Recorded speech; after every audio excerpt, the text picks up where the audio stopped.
Hello and welcome back to Cracking the Cryptic. Now, Akash Dulani has brought out a new book, and that's great for us because Akash always likes us to do a puzzle from the book for the channel. His standard of handcrafted Sudoku is really high, so this is never a chore, always a pleasure. And book 4, there it is actually, let me just move it across in case my face is in the way. There we go. This is, it all began with classics, 120 classic Sudokus, handmade by Akash Dulani. An interesting feature of this book is that all the puzzles have been test solved by Cheel Beanhacker, and his times are included in the book. And that's really interesting to me, especially as in the biography bit of the book, I read that Cheel, maybe I knew this, but I hadn't quite appreciated Cheel. His interest in Sudoku really only started with this channel. And since then, since the early days of the channel, he's been practicing more, doing more Sudoku, getting better and better, both at occasional setting and a lot of solving. And he's now reached the levels of the best solvers in the Netherlands, which is absolutely fascinating. And he's basically waiting, I think, for COVID to finish and offline competitions to start again, so that he can really match his wits against the best in the world, which is fantastic. Now, what it does mean for the book is that some of his times are frightening and phenomenal. I saw one not simple puzzle that he'd done in 2:35. I think that's not the quickest. There's an awful lot that he's done very fast. So if you're buying the book, don't worry too much if Cheel's times are pretty quick. Now, of course, there are other things you could buy. You could buy our apps full of handcrafted puzzles. You could buy a subscription on Patreon and see all the extra content we do. But if you are buying Akash's book and looking at Cheel's times, you will see that he has done some very good ones. That's what I'm saying. However, because I get to choose what puzzle I do, I have cherry-picked the number 83 in the book. I went towards the back of the book to make sure we weren't getting something too easy. And indeed, Cheel's time on this was 17 minutes 42. I do not think that is representative of his normal speed, but it gives me some hope that I might be able to match him, even talking through the solution. So that's what I've done. I've deliberately picked one where, for some reason, Cheel struggled. And we'll see how we go with this classic Sudoku. No idea how it will go. I mean, I could end up with egg on my face anyway. But let's have a go at this classic Sudoku from Akash Dulani's new book, and all the links to how to get the book are in the description field under the video if you're interested in that, as they are to our stuff as well. But let's have a go at this classic Sudoku. Let's get cracking. So this is a 578 triple in between 4162 with 93 in the box. So we can get the 3 in the row, and that must be the 9. That's going to give us a 9 in one of those cells. 3 actually. Sorry, 3 is placeable here, and that sorts out that 9 immediately. Yeah, this is certainly not a hard start, so I imagine it gets tough in a moment. 4 and 7 there, 8 and 1 there. Now we need a 5 down here somewhere. I'm looking at column 8 now. 3 is up here. And then 4 and 6 are very uncertain, although actually this bottom one can't be a 4. That was a fairly unprofitable area to look at. 6 is confined up here, and therefore down there. 6, 5, 3, 2, 4. 4 is in a couple of offset cells in row 7. Oh, 5, that is a right in box 4, and that gives us 6. 2, 4, that's a naked single. 7, that fixes the 4-7 pair. We get a 2 here, that's a 4. 2 is done there, and we get an 8-9 pair to finish off. I have a feeling we're going to run up against something tough at the end of this. 1, 5, 2. Come on, look at box 1 properly. Oh no, maybe column 1. No. 9 is confined in there into box 2, and therefore one of those. 1, 7, 9. Yeah, it's interesting how you get this far. I mean, I'm probably missing 1 or 2 small things, but it is drying up a bit at this point. 2 is a little X-wing in rows 7 and 8. What else have we got? I'm thinking 4s might be significant, but all of those 3 could be 4. And this offset pair is not really helping me, actually. Oh, 1 is down there somewhere. Hadn't noticed that before. Okay, it's getting crunchier here, as we expected. 5's in one of those. 7 must be there somewhere. I don't think any of these pencil marks are really adding to the sum of my knowledge, unfortunately. They're kind of consolidating what I've already seen in this grid. So I'm going to have to come up with something better. Like that's 4 or 8. That's interesting. 2, 1, 9, 6, 7 or 8 there. I'm just having a look along row 3 now. 2, 9, 7. Oh, I don't like it when there's suddenly 4 possibilities. That's not really suggesting that I'm in the right area there. 1, 4, 9, 7.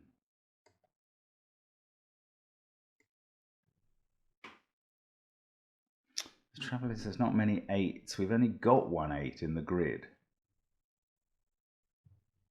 If I knew 8 was confined there, that would be something. I certainly don't, as far as I can see. Yeah, now I can see why it took Cheel a long time. This was going along swimmingly, and then it has suddenly ground to a halt for me. So what can we see? What is going on here? One of those is a 4. 7, 2, 3, 4, 5, 9 I've penciled in.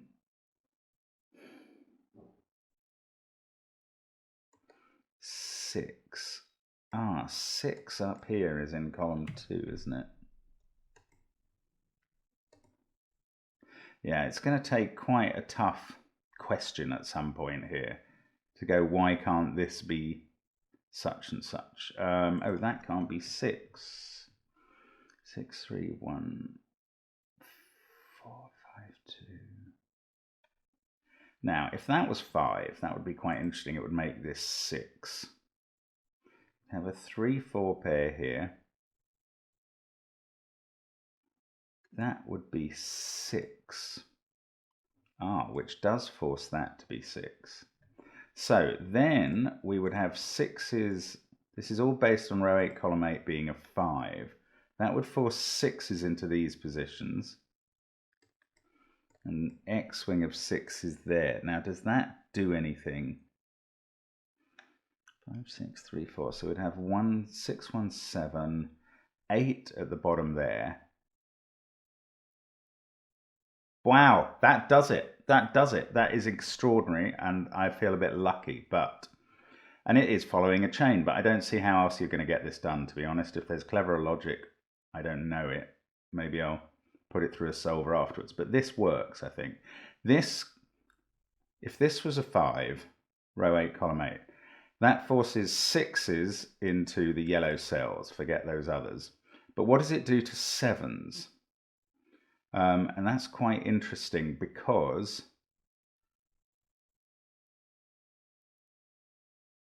what I have worked out,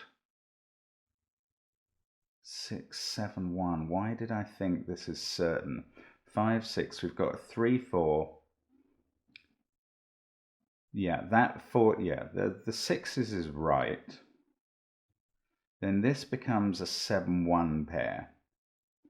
What I have. Oh yes, it's because of this 7 or 8 here. Good grief. Sorry, I mean, I have to recapitulate this logic completely, but basically, if this is a 5 and this is a 6, it makes this an 8. This one. That makes this a 7, and that suddenly requires 7 to go in the same cell as we're putting 6 in here. I mean, that is a bit of a chain. Can't help it. have to solve these somehow. As I say, I might put it through a solver afterwards and see if that's going to tell me something that would be better to learn from. At the moment, you're only learning how I get through puzzles like this rather than the perfect logical path. Now, one of those two is 9. That's probably not very relevant. Has this not actually? Yes, those can't be 4. So they're a 3, 6 pair. This is a 5. That's right. There we go. So one of these, one of these is 5, which is not great. This is a 2, 6, 8 set. Does 6 have to be here now? Yes, it does. So then we get a 2, 8 pair. This is 1, 4, 7. So 4 in the corner, 1 and 7 there. That can't be a 4. And that is now an 8. So 4 in the boxes here. We've got all the 4s done, I think. That 8 has given us this 9, 8 pair. That fixes that. 4, 6, 2, 3, 5. One of those is 8. Don't know about 7 down here though. And we're not finished. Those can't have an 8 in. 8, 3, 4, 2, 9. I'm not sure if I'm missing something in row 3 that is resolved. 2, that's 1 or 7. 1, 7, 8 there. Not finished even now. 7 can't be there. So this is an 8, 7 pair down here. Yes, it is. Okay, so that can't be 9. Oops. I keep on hitting the wrong key, sorry. There we go, 7, 8 pair, so 9 goes up here. Which actually doesn't resolve much, but we've got a 6, 7 pair, of course. Now that's a 1, this is a 9. That's where it got helpful. 3 6s resolved, as is the 1, 7 pair. So all of boxes 1 and 3 are done. This is now a 5, 6 pair. 9, 1, 3 can all go in row 2. This 5, 7, 8 is not actually done yet. That's surprising. Nor is that 2, 8, nor that 7, 8. So 1, 2, 6, 8. 2 has to be here now in this row. No, that's not necessarily true because it can be there. Sorry. 1, that's the one. That has to be here. That's the last one in the grid. That means 2 is here, in fact, in box 8. And now we can finish off.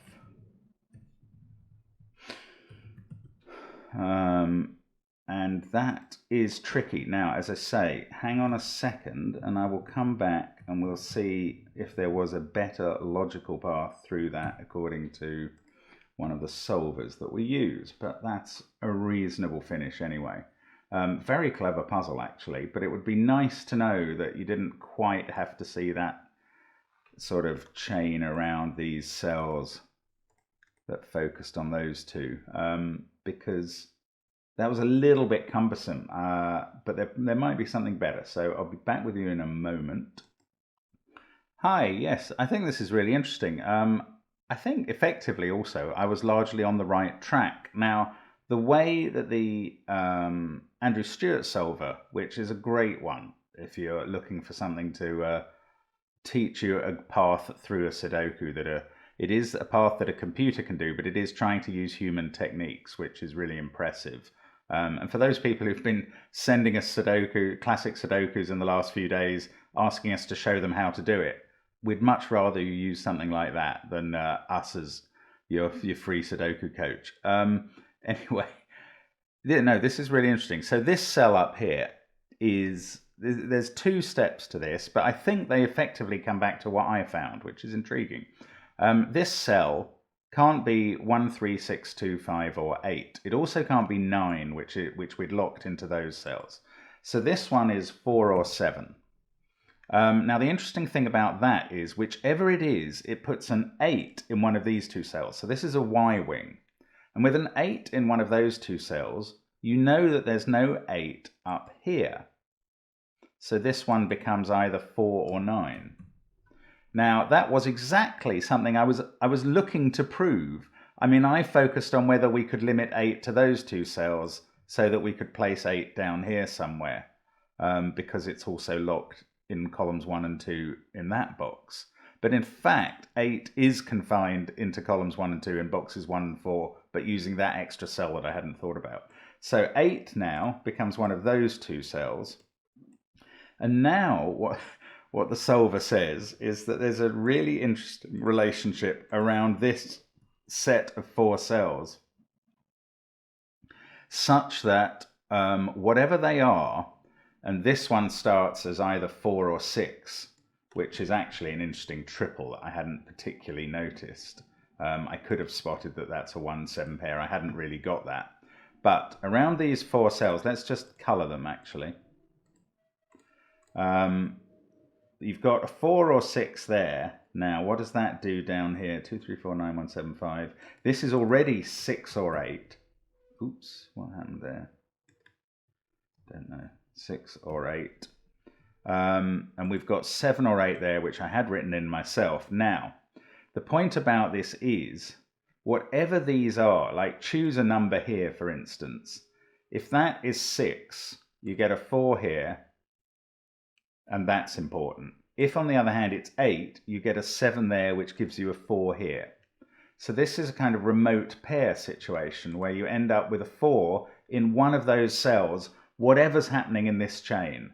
And the fact that there's a 4 in one of those cells gives you a 9 here, because we've reduced this one to 4 or 9 and they both see it, which is a really interesting, definitely a prettier way to make some progress in this puzzle. That then gives you a 9 here, and you can proceed in much the same way that we did before, I think. But I mean, I think that's a really interesting way that the computer was seeing it. I admit this is a bit prettier, but again, I was actually in the end focusing on these 3 cells in my chain as well, because they are the ones that are getting restricted. So absolutely fascinating. I mean, it's a very clever puzzle with certainly at least 2 very interesting ways of getting to the solution, and you may find more when you try it yourself. So or when you have tried it yourself, do let us know in the comments what you think of that. As I said, the links to Akash's books are in the description field,